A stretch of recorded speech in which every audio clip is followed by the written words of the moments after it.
हरिओम श्री राम अंबज्ञनाथ सवित. मी सारंगसिंह आहेर, सिन्नर नाशिक उपासना केंद्र. हरिओम. मी बापूंकडे 2016पासून आहे. बापूंनी मला बरेचसे अनुभव दिले आणि बापूंना माहिती होतं का याचे काहीतरी चांगले काहीतरी कर्म आहे.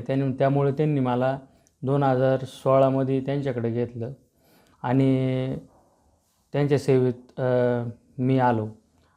त्यामुळे मला असा अनुभव आला की ज्यावेळेस आपल्याकडे कोरोना हा रोग आला होता त्यावेळेस जे कोरोना पेशंटला जे सिम्पटम्स राहायचे ते सिम्पटम्स मला 2016च्या आधी प्रत्येक सीझनला मला ते व्हायचं. आणि त्यावेळेस मला असं व्हायचं का ज्यावेळेस जोपर्यंत मी सलाईन वगैरे लावत नाही तोपर्यंत मला अशी माझी तब्येत बरी अशी असल्यासारखी वाटत नव्हती.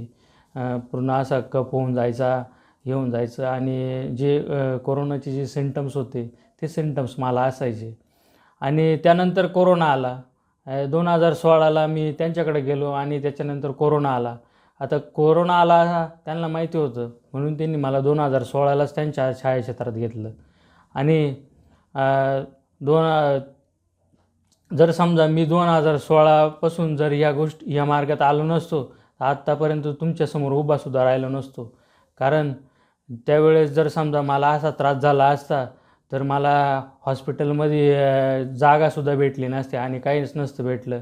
ज्यावेळेस कोरोना आला त्यावेळेस मला कसलाही त्रास झाला नाही आणि मला दवाखान्यात जायची गरजसुद्धा पडली नाही. हरिओम श्रीराम अंबज्ञनाथ सवित.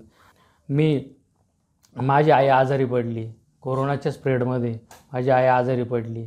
मी आईला 3 तास ॲडमिट केलं. माझ्याकडून त्या हॉस्पिटलने 5,000 रुपये घेतले.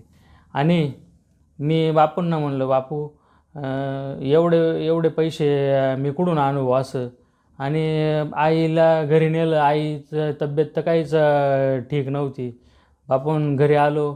बापूंना म्हणलं, बापू लई पैसे गेले आज आजारपणामध्ये. मग तरी आईचा आजारपण काही एवढा काही पाहिजे तसा असा व्यवस्थित वाटत नव्हता आईला. मग मी परत आईला विचारलं. आई म्हणे मला परत ॲडमिट करावं लागेल.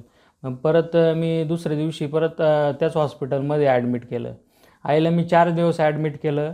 आता मी तर असं मनात असं म्हणलो की बा आता आपण फक्त 3 तास ॲडमिट केलं, 5,000 रुपये घेतले. आता आपण 4 दिवस ॲडमिट केलं आहे तर कमीत कमी आपल्याला 50,000 रुपये तरी लागतील. मी घरी गेलो आणि 4थ्या दिवशी डिस्चार्ज घ्यायचा होता. घरी होतो.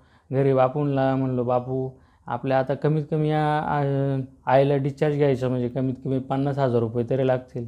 मग बापूंना म्हणणं बापू मला थोडंफार सहकार्य होऊ द्या आणि थोडंफार मला बिलात थोडेफार का होईना कमी होऊ द्या बा माझ्या इच्छेनुसार. आणि मी गेलो आणि म्हणजे डॉक्टरांशी मी पहिलेच बोललो होतो की बाबा माझ्या पैशांची मला थोडीशी अडचण आहे आणि माझं बिल पण थोडं व्यवस्थित लावा तुम्ही.